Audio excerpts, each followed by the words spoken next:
तीन मुस्लिम आक्रमणकारी 712 AD से 1206 AD तक। तीन मुस्लिम आक्रमण कौन कौन थे?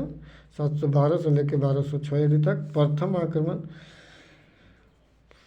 मोहम्मद बिन कासिम जो 712 AD में। कौन? प्रथम आक्रमण मोहम्मद बिन कासिम। दूसरा आक्रमण मोहम्मद गजनबी जो 1000 AD से 1027 तक। तीसरा आक्रमण मोहम्मद गौरी जो 1173 से 1206 तक। तो कहता है प्रथम मुस्लिम आक्रमण। प्रथम मुस्लिम आक्रमण कौन था? तो मोहम्मद बिन कासिम जो अरबों का आक्रमण था। जो कहाँ का आक्रमण था? अरबों का आक्रमण था। कहता है कि 712 AD में सिंध पर आक्रमण किया था। 712 AD में कहाँ आक्रमण किया था? सिंध पर आक्रमण किया था। और प्रथम मुस्लिम आक्रमणकारी था। प्रथम मुस्लिम आक्रमणकारी था।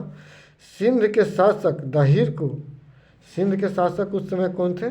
दाहिर थे। और सिंध का युद्ध दाहिर को हराया। सिंध का युद्ध दाहिर को हरा दिया और सिंध शासक को विजय नियंत्रित किया। सिंध के शासक को नियंत्रित किया और प्रमुख उपदेश दिए थे क्या? व्यापार का विस्तार करना। प्रमुख उपदेश दिया था मोहम्मद बिन कासिम कि व्यापार को विस्तार करना।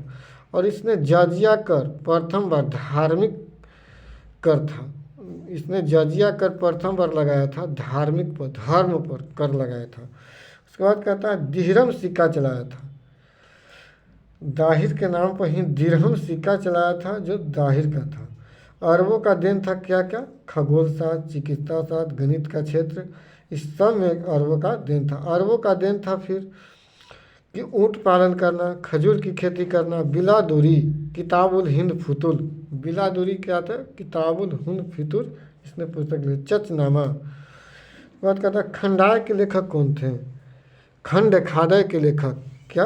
खंड खादय के लेखक कौन थे? श्री हर्ष ने। अरबी में अनुवाद अल जाफरी ने किया था।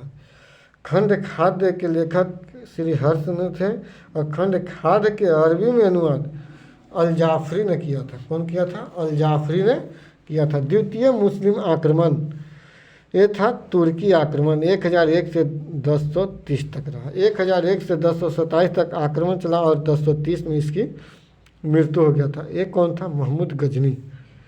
महमूद गजनी। इसका पहला आक्रमण उत्तर पश्चिम क्षेत्र में शाही वंश के राजा जयपाल को साथ किया और जयपाल ने अपनी आत्महत्या कर दिए थे। आक्रमण किया कनौज पर 1018 में, सोमनाथ पर 1025 में। गुजरात का शासक भीम प्रथम थे उस समय।